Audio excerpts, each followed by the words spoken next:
ভাই, আমরা কর্মচারী, আমাদের যা বলবে আমরা তাই করবো ভাই। ছোট বাবুকে তো বাঁধতে আমরা চাইনি, যদি আমরা না বাঁধতাম তাহলে আমাদের মৃত্যুদণ্ড হতো। কিন্তু আচ্ছা ভাই তুই বল দেখি, যদি কোনো বাড়ির একটা ছেলে বৈষ্ণব হয়, আমরা শুনেছি সেই সেই বাড়ির ছেলে যদি বৈষ্ণব হয় তবে তার 14 পুরুষ উদ্ধার হয়। এটা কেমন শাস্তি? বাড়ির ছেলে আর হরিনামই করে তার জন্য তাকে বন্দি করতে হবে, এ কোন শাস্তির বিধান? কিন্তু কিন্তু জানিস ভাই, আমার মনে হয় আমরা অন্যায় করছি, আমরা ভুল করছি। তাই তাই আমি আমি চিন্তা করেছি। কি চিন্তা করেছিস? আমি ছোট বাবুকে ছেড়ে দেবো। তুই কি বলছিস? তো ছোট বাবুকে ছেড়ে দিবি মানে? ছোট বাবুকে যদি ছেড়ে দিই তাহলে জমিদার বাবু জানতে পারলে আমাকে মেরে ফেলবে। মেরে ফেলুক, জন্ম হয়েছে, মৃত্যু একদিন হবে। ওরে জীবনে তো অনেক পাপ কর্ম করেছি, একটা ভালো কাজ করতে গিয়ে যদি মৃত্যু চলো আমরা যাবো আজকে রাতেই ছোট বাবুকে আমরা ছেড়ে দেবো, ওনার বাঁধনটা খুলে দেবো, চল। এই বলে সবাই যখন ঘুমিয়ে পড়েছে, দুই ভাই রাতের অন্ধকারে ধীরে ধীরে ধীরে ধীরে এক পা করে ঘরের মধ্যে প্রবেশ করেছে।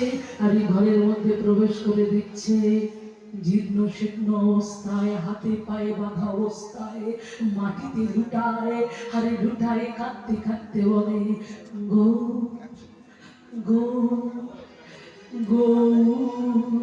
বলতে পারছে না, কণ্ঠস্বর ক্ষীণ হয়ে গেছে, খাওয়া নেই, পিপাসা নেই, কণ্ঠটা ক্ষীণ হয়ে গেছে, তাই বলেও বলতে পারে না।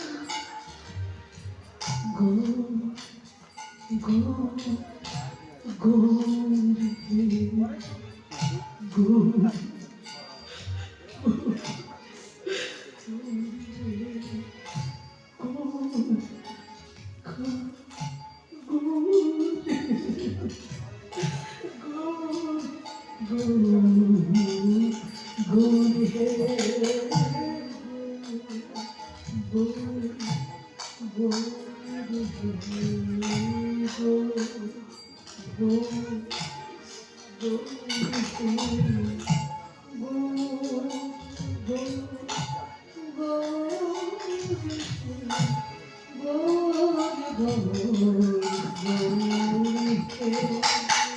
গৌর গৌর বলছে। আর দুইজন নাটিয়া যখন ভিতরে প্রবেশ করে যাচ্ছে, ছোট বাবু ছোট বাবু ছোট বাবু, আস্তে আস্তে কথা বলছে যাতে কেউ শুনতে না পায়।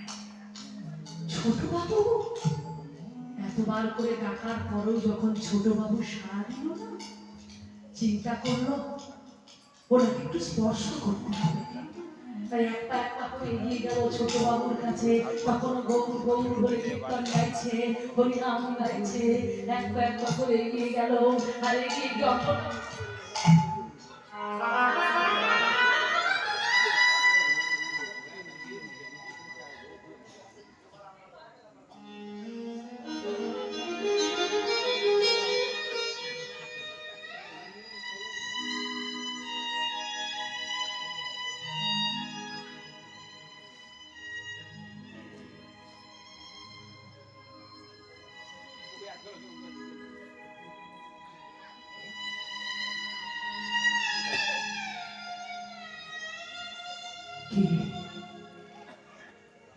কে গৌর নামে আমার ব্যাঘাত ঘটালো। আমি তার বাইরে, আমি তো কীর্তন করি না, আমি তো কারোর অসুবিধা করি না, আমি ঘরের মধ্যে বন্দি হয়ে কীর্তন করি। ছোট বাবু, আমরা প্রহরী। ছোট বাবু তুমি তুমি তুমি তুমি তুমি শুনতে পাচ্ছ?